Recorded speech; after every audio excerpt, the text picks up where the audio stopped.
Паваленыя дрэвы, пашкоджаныя аўты і спазненні цягнікоў рэгіёну Беларусі цярпяць ад наступстваў непагадзі. За мотацыклістамі ў Беларусі сочаць дроны. Пра гэтыя ды іншыя навіны 7 жніўня ўжо зараз у кароткім аглядзе. Вітаю і запрашаю. У Беларусі працягваюць ліквідаваць наступствы моцнай залевы, што абрынулася на краіну напярэдадні. Найбольш пацярпелі Гомельская, Берасцейская і Віцебская вобласці.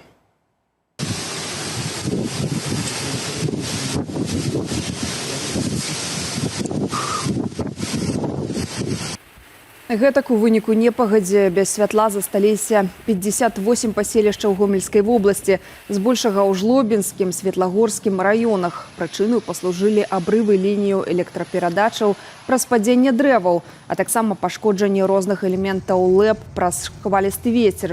Усяго на Гомельшчыне зафіксавалі 35 выпадкаў падзення дрэваў, што пашкодзіла 5 аўтамабіляў.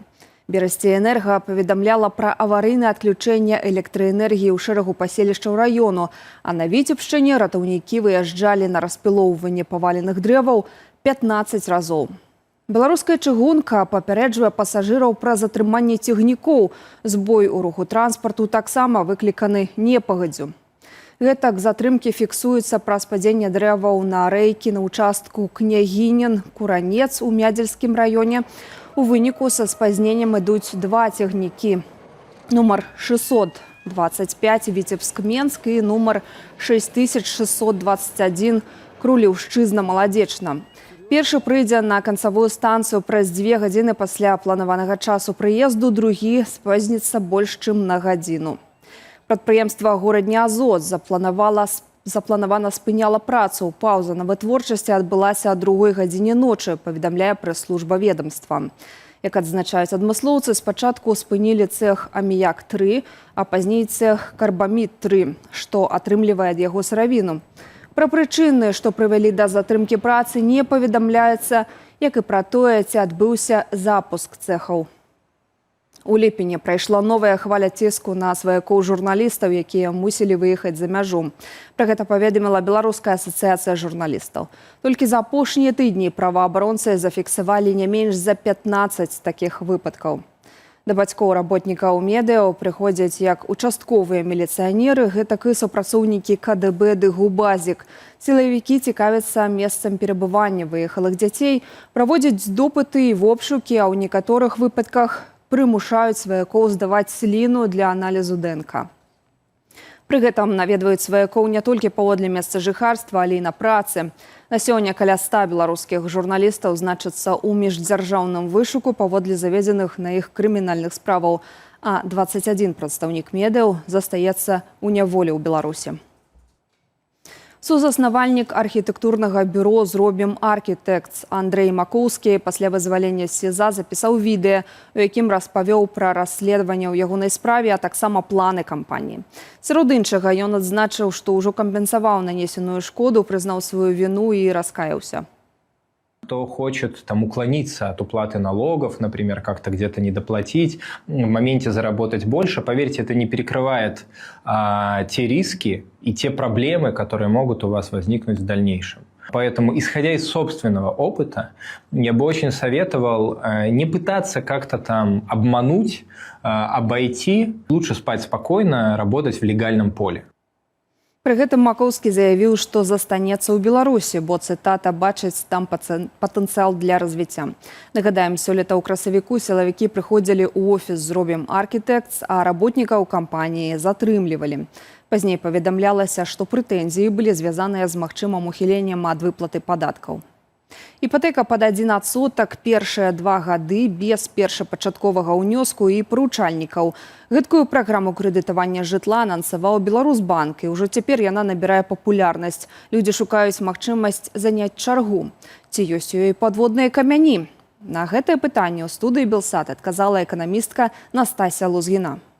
Если, например, человек рассчитывает, что, например, за 2 года он сможет выплатить кредит, там ему не хватает немного, или там какие-то поступления планируются, да, то в этом случае это, конечно, выгодное предложение. Но обычно ипотечные кредиты, они берутся не на 1, не на 2 года, а этот срок там 15, может быть, даже 20 лет. И вот надо понимать хорошо, что после 2 лет ставки становятся уже не столь привлекательными. То есть они становятся, вот если смотреть по сегодняшнему уровню, то есть они будут ну, там, выше, да, чем можно найти на рынке у других банков. Спрабаваў дачакацца 27годдзя заканчэння прызыўнога веку у Расіі, але атрымаў год калоніі. Гэткую пастанову за ўхіленне ад службы ў войску мужчыну, што збег у Маскву, вынес Магілёўскі абласны суд. Раней у дачыненні маладзёна тройчы пачыналі следства паводле гэтага ж артыкулу, але кожны раз ён трапляў пад амністыю. Апошні раз летась у траўні, бо належыць да катэгорыі асобаў пацярпелых ад аварыі на Чарнобыльскай АЭС.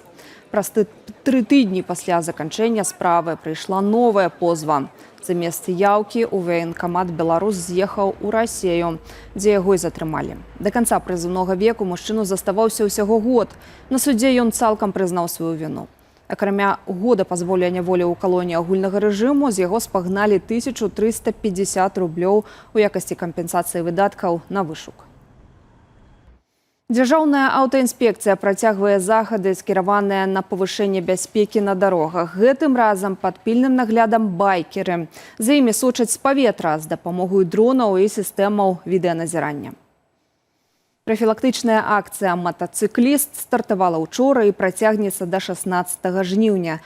Апошнім часам ДАІ фіксавала вялікую колькасць ДТЗ з удзелам двухколавага транспарту. Інспектары папярэджваюць, за перавышэнне хуткасці, ігнараванне правілаў і стварэнне пагрозы для іншых удзельнікаў дарожнага руху будуць ужываць адміністратыўную адказнасць у асобных выпадках з выманнем транспартавага сродку. У Столінскім раёне адбылося ДТЗ з удзелам няпоўнагадовага. Падлетак апынуўся ў рэанімацыі. Каля вёскі Рамель 16гадовы хлопец, што не меў пасведчання кіроўцы, сутыкнуўся з аўтамабілем Audi. У выніку матацыкліста шпіталізавалі ў рэанімацыйнае аддзяленне больніцы. Яшчэ адна аварыя з удзелам няпоўнагадовага адбылася пад Магілёвам. Там бацька даў стырно легкавіка Чэры свайму 14гадоваму сыну. У выніку той не даў рады кіраванню, выехаў на сустрэчную паласу, дзе сутыкнуўся з грузавіком. 54гадоваму пасажыру легкавога аўтамабіля спатрэбілася шпіталізацыя. Адмыслоўцы высвятляюць усе абставіны гэтай справы. А ў Магілёве на бульвары Няскораных гарэла маршрутка. Відэа інцыдэнту апублікавалі відавочцы ў TikTok. Вот, уже всем позвонили, да. О, там где-то уже слышно пожарные. Будем ждать. Пасля прыезду ратаўнікоў узгаранне патушылі, ніхто не пацярпеў. Як паведамляе тэлеграм-канал Магілёў онлайн, гэта не першы падобны выпадак. Раней у соцсетках распаўсюдзілася відэа аналагічнага пажару на плошчы Орджанікідзе ў цэнтры гораду. Тады паведамлялася, што полымя і хлапкі напужалі гараджанаў, але таксама абышлося без пацярпелых. Гэта ўсё ў кароткім аглядзе. Калі для вас бяспечна, падтрымайце выданне лайкам ці каментаром, а таксама падпісвайцеся на нашыя сацыяльныя сеткі, каб быць у курсе апошніх падзеяў. Больш навінаў і аналітыку глядзіце ў нашых вечаровых выданнях у аб'ектыве і студыі Белсат о 19 гадзіне. Зычу добрага дня, да сустрэчы.